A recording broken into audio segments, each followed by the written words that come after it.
Martina Gmür. I'm the head of Global Knowledge Networks at the World Economic Forum in Geneva, Switzerland. One of the major decisions that I've taken was when I left investment banking to work at the forum, basically. And to go back to Europe. I think it was a very important decision, and I made it because I didn't feel it reflected the future career in investment banking didn't really reflect what I wanted to do anymore or what I thought was meaningful.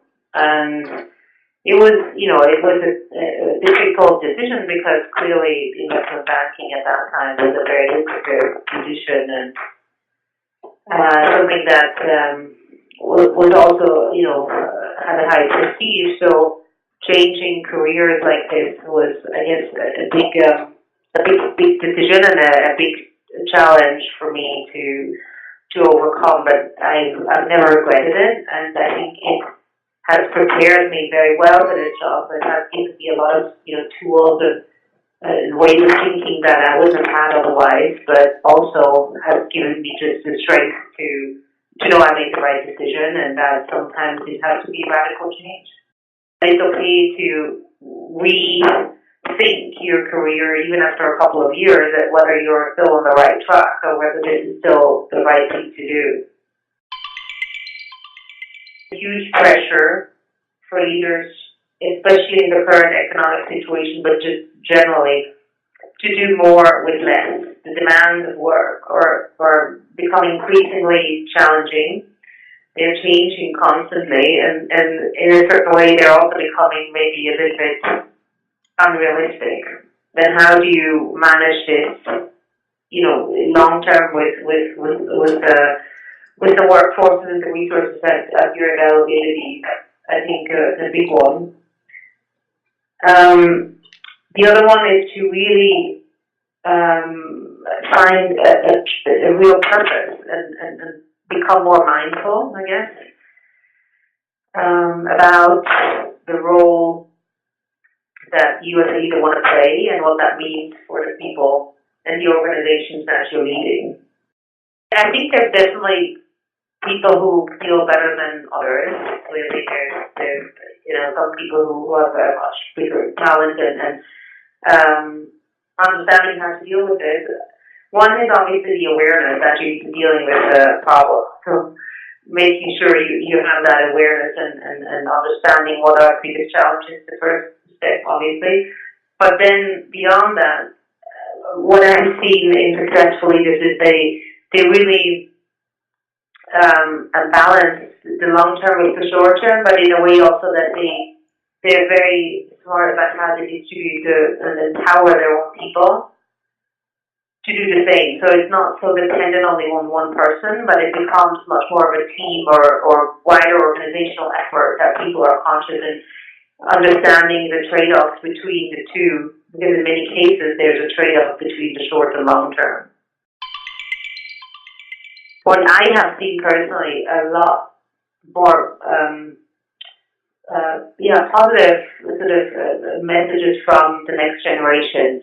They're clearly much more aware of not just their own, what they can do themselves in an organization and kind of driving just by profit and the single bottom line. They're much more aware of the society impact of our responsibilities in the world. I mean, it's obviously probably also a correlation to the people that we choose that are naturally correlating towards the forum, because that's what we're doing. But in general, we definitely see those leaders much more aware of the larger responsibility they have, not just as leaders of their organizations or their teams or their specific responsibilities, but really much broader to society, whether that's around climate or women's empowerment or these bigger, the role of business and business leaders, these bigger questions that transcend any individual role. And they are also much more willing to collaborate, to admit that there might not be entirely perfect, that failure is okay and actually is something that makes you stronger and makes you much more capable of dealing with the future challenges. And yeah, I think they're more open and willing to show also their vulnerabilities and open them up and consult with others and being in a trusted group of others that they can exchange experiences with.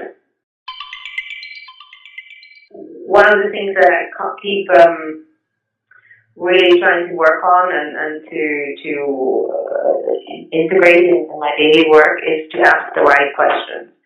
And it sounds maybe very simple, but once you start really digging a little bit deeper, it's not that simple or straightforward, because sometimes you just make assumptions and don't actually ask questions anymore.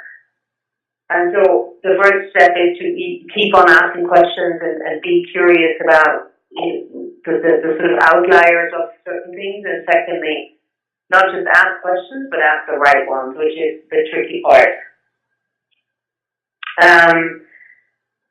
I think the other thing is to really strike the right balance, and it goes back to something we discussed earlier, but strike the right balance between thinking and doing, and thinking through a problem before acting it through immediately, and its implications and the long-term implications as well as short-term pressures.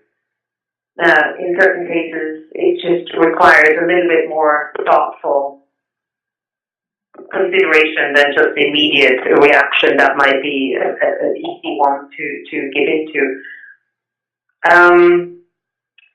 I think what we also discussed is, this is obviously coming from my background and ties back to your first question, but really follow your passion and do something you're passionate about, because otherwise it's kind of pointless and everyone else will not be as driven by or as convinced as they could be if it's the true passion of the leader or the person.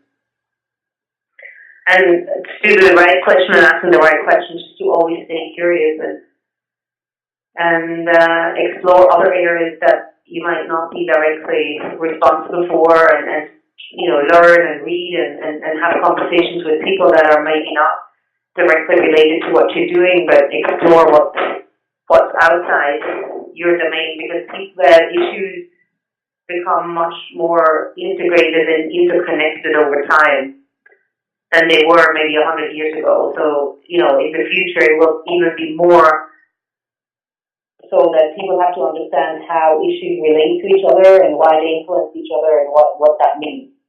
Emotional intelligence is hugely important, but so is analytics and critical thinking and really rational thinking as well. So the two of them combined are an interesting mix that I think require quite and continuous exploration of how you mix the two and how you balance the two. Au revoir.